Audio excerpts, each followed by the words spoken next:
Hello guys, ako nga pala si Nur A. Salman at sa video na ito, ating ipapaliwanag o ating ire-report ang tungkol sa Tracheophyta at ang ilang mga species na nabibilang sa Tracheophyta or vascular plants. So Tracheophyta, Psilopsida, Lycopsida, and Spinopsida. The division Trichophyta comprises vascular plants with xylem and phloem, alternating generations, and a dominant sporophyte stage. This chapter focuses on three subdivisions: Psilopsida, Lycopsida, and Spinopsida. So basically, ang Tracheophyta ay vascular plants na may xylem at phloem. Alternating generations. Diyan na yung nangyari yung cycle ng or life cycle ng isang plant, no, or fungi, no. Diyan nangyari yung sporophyte phase at gametophyte phase, or sa tawag na sexual phase at non-sexual phase. At ang dominant sporophyte stage, no, kasi syempre may mga plant naman siguro, no, tulad nitong mga mababasa natin dito, kumbaga mas dominant or mas tumatagal yung sporophyte phase nila, di ba? Or yung non-sexual stage nila, di ba? Sa life cycle nila. Ang unang species na ating ipapakilala na galing sa isa sa bilang sa mga Tracheophyta ay ang Psilopsida. Ito ay this is simple plants with dichotomous branch stems, no roots, replaced with rhizoids and minimal or absent leaves. They lack cambium and secondary growth. So in reproduction, sporophytes produce sporania on stems, leading to spores that develop into gametophytes with archegonia and antheridia. And the fertilization of it requires water, no? Tulad ng sabi kanina sa characteristic ng isang Psilopsida, nakikita naman natin ang sample ng Psilopsida dito. Ito ay walang roots at ito ay walang dahon. Ngunit meron itong rhizoids, no? At ito ay dichotomous. Kita naman natin sa mga branch niya na masyadong marami, no? At ito ang pinapakita dito ay ang isang alternation of generation ng isang or life cycle ng isang Psilopsida. At tulad ng sabi doon, no, sa module kanina, ito ay kulang sa mga dahon or hindi masyado nagdadahon. Ngunit meron itong sinasabing synagium or ito yung nagmimisto ng dahon niya. At ito ay naglalabas ng mga spores. At dahil sa meiosis, ang mga spores ay nag-germinate at nag-turn into gametophyte. At ang gametophyte na ito ay mayroong egg cell at saka sperm cell na pag ito ay nag-combine, ito ay magpo-fertilize at ito ay magiging zygote. At ang zygote, pag nag-germinate naman, ay magiging isang maliit na embryonic sporophyte, no? Magiging isang maliit na, or sabihin natin sa simpleng kumbaga pa sa mga ibang alam nating halaman, ito ay kumbaga lumilitaw na sa kanyang buto at nagiging young plant na ganun, no? Parang ganun, parang madaling tingin. Okay, at balik tayo sa isang page. Distribution. Extinct species were widespread. Living species are tropical and subtropical. Importance. No economic value. Important evolutionary as ancestor of ferns, horsetails, and seed plants. Okay. Psilopsida ay extinct species na, no? Or wala ka nang mahanap na ito dahil ito ay ubos na, no? At ito ay namumuhay sa mga tropical area or subtropical area, no? Ito ay wala namang economic value or hindi naman to nabibenta sa market, ganun. Ngunit ito ay naging isang importante dahil sa kanyang siya ay isang ancestor ng ilang mga halaman tulad ng ferns, horsetail at saka seed plants. Kumbaga siya ay isa sa mga ninuno nila, no? Kasi isa itong sa mga pinaka naunang plant, isa sa mga pinaka-naunang plant na namuhay dito sa balat ng lupa, no, itong si Silopsida. At ito ay mga sample pictures ng Silopsida. At kung papansin mo, ito ay hindi madahon. Kakaiba ang ganyan, para siyang may mga bunga-bunga, 'di ba? Tsaka masyadong marami yung kanyang mga branches, no? Additional information about the rhizoid na nagmimistulang ugat para sa Silopsida, no? Kung makikita natin dito sa sinasabi dito, ayon sa Britannica, rhizoid is a short, thin filament found in fungi and in certain plants and sponges that anchors the growing vegetative body of the organism to substratum and is capable of absorbing nutrients in fungi. Nutrients in fungi, the rhizoids is found in the thallus and resembles a root. Okay. So basically, ang rhizoids ay ugat ng isang fern, ganun, fungi or ibang plants na kumbaga ay walang ugat. Ito ay namimisto ng ugat dahil same sa ugat, ito ay nag-absorb ng nutrients at nagbibigay ng anchorage para sa species na nagmamayari sa kanya. So itong susunod na ipapakilala natin ay ang Lycopsida or club moses. Ang structure nito ay maliit lamang nito na halaman na may mga roots, stems, and leaves. Extinct species include large tree sponge caps are present but not leaf caps. Okay. So sinasabi dito kasi sabi rin sa isang pag-aaral, ang itong Lycopsida ay may 900 plus na species. Then yung iba dun is na-extinct na, yun siguro yung binabanggit dito. At saka yung characteristics nito sa ibang species nga naman tulad nitong club moses may mga branch caps nga naman, pero yung mga leaf niya is magkakadikit, no? Para siyang maliit na pine tree, parang ganun. Papakita naman natin mamaya yung sample.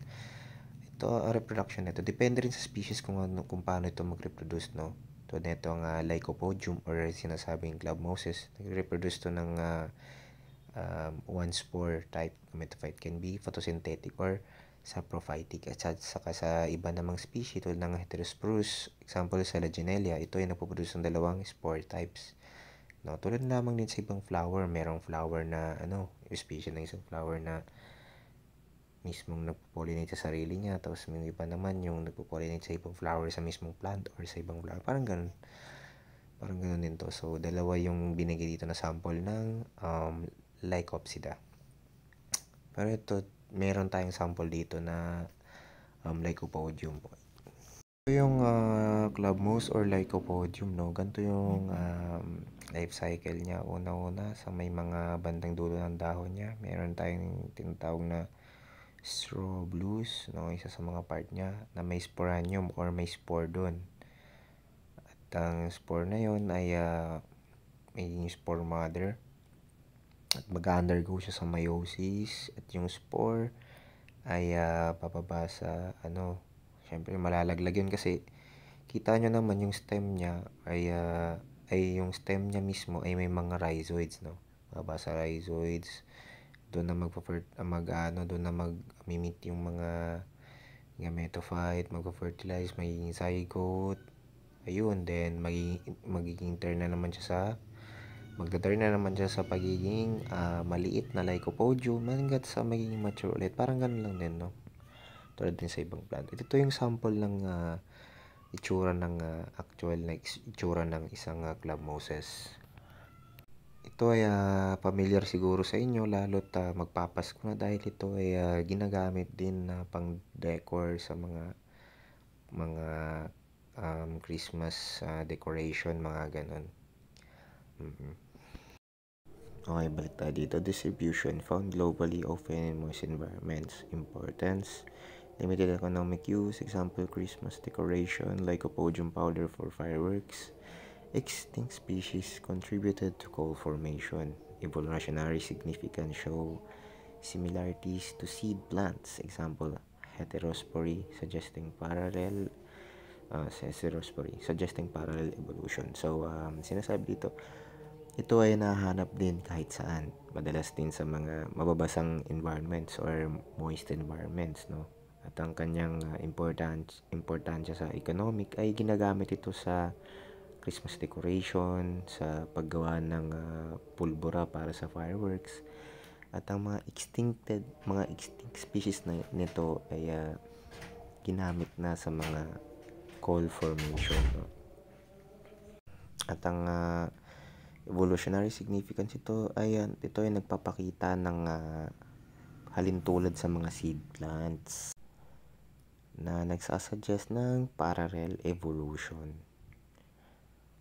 At susunod sa ating Transiophyta na mga species or mga vascular plants, no? Ito yung Synopsida, Spenopsida or horsetails.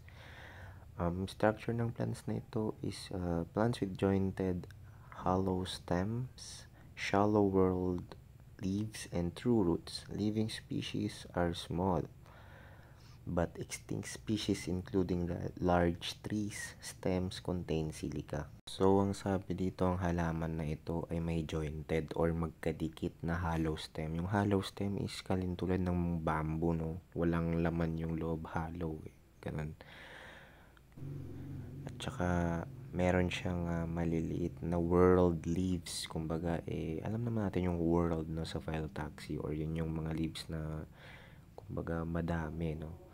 And true roots, ito ay merong totoong roots, hindi ito gumagamit ng rhizoids, no?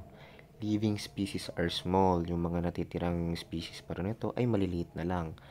At yung ibang species nito ay extinct na, katulad ng mga ibang malalaking tree na kauri ng Spenopsida. At ang stems nito ay may may laman na silica. Okay, reproduction. Sporophytes form cone-like strobili with sporangia. Spores grow into gamethophytes which produce archegonia and antheridia.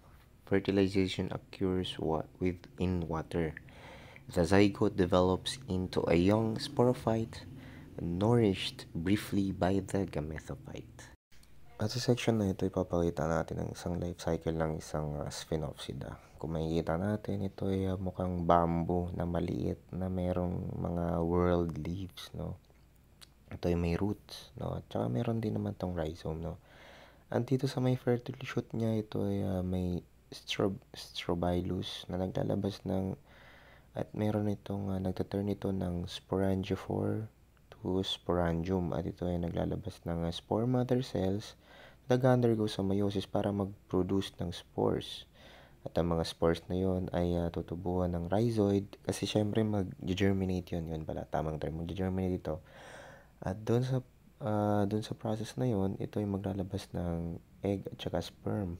Then pag ito ay nag-fertile, nagiging zygote, and then magtaturn ito sa gametophyte. At ito ay magiging isang Sphenopsida na later on.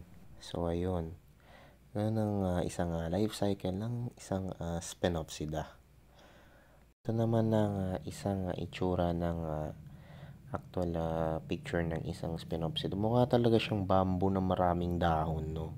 May mga dahon-dahon mo, mas mukha siyang parang asparagus, ganun, no? Ayan. So, balik tayo dito. Distribution found in tropical and temperate zones, often near water. Importance, minor economic use. Examples, scoring material, extinct species contribute to coal deposits. Examples, genus, ecosystem. Okay. So, ito yung nahanap sa mga temperate zones and tropical zones, no? Na madalas na sa tabi ng mga katubigan, no? At ang isang minor economic use na ito ay ginagamit ito sa panlinis. At yung mga extinct species naman na ito ay naging parte na rin ng mga coal deposits. Ano yung coal deposits? No? Pag-uusapan natin yan. Additional. Ito kasi yan, kung makikita natin, no? Noong unang panahon, may mga species ng halaman na namuhay sa mundo. Kabilang na doon yung mga ilang species ng Silopsida, Lycopsida, at saka Synopsida. Then sa panahon na yun, nung mga panahon pa siguro ng mga dinosaur, no? Na bago magka-dinosaur, may mga giant plants na namatay. May mga namatay nung time na yun, ng mga halaman, no? Siyempre, saan pa sila pupunta? Then, over million of years, yung mga plant na yun ay nalibing sa ilalim ng lupa. At sa ilalim ng lupa. Dahil sa init, no? At dahil sa init ng mundo, no? Dahil sa init, no?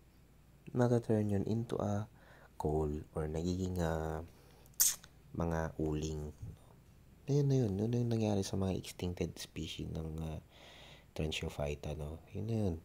Naging na-contribute naging contribution sila sa pagdami na or sa mga coal deposit na sa ilalim ng lupa. At ayun na lamang po. Maraming salamat. Hanggang sa muli. Paalam.